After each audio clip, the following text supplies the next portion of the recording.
So the transformational shift occurring in Australia is evidently because baby boomers are transitioning from what has been decades of accumulating assets into a decumulation phase, with an estimated 3.5 trillion transferring between generations over the next 2 decades. Not surprising, you have been focused on this cohort over the past few decades because that's really where the weight of money or the pool of assets was residing. So no surprise here that when we asked advisors through this survey, 2 in 3 advised clients today are baby boomers, with less of a focus in existing advice practices around exposure or a focus on Gen X and millennials, who are likely to be the beneficiaries of the wealth transfer, and millennials increasingly will share a greater proportion of this wealth. So the shift actually poses a really significant shift in our industry and a real departure from what advisors have been used to doing for decades now.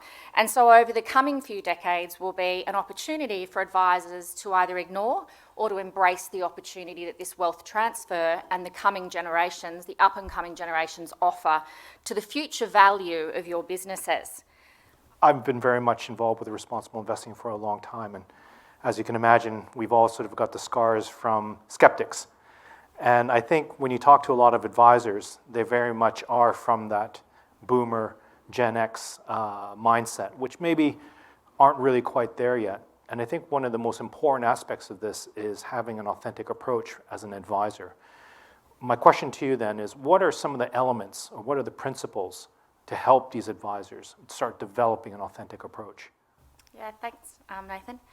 First and foremost, I would say that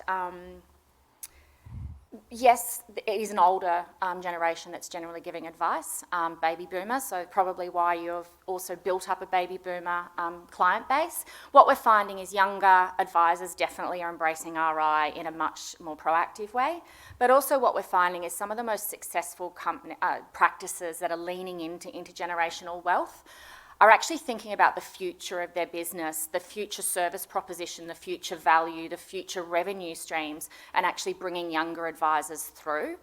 Because there's no doubt that you're probably all sitting here thinking, that's a really great idea, Leah, but I'm at capacity with clients. And with the costs of admin and the compliance burdens, there's no way I can take on new clients. But if you can bring younger planners through to be able to have those combined intergenerational wealth transfer, they will be on the same page as those next generations, and they will know the kinds of ways to communicate, and they'll be able to sort of, I guess, communicate on the same level as those next generations. And it's a really great way of you future-proofing your business, but also bringing through some succession planning as well. The other thing is, I guess it is doing away with the cynicism and the misperceptions or misconceptions around responsible investing.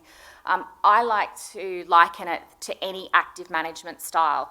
I've been in investments for almost 30 years now. I've worked with a lot of different active and quant managers, and ethical is no different. It's an approach to investing that is there to produce a certain outcome for investors. We employ active management, we're index agnostic, so we are going to vary from the market at periods of time.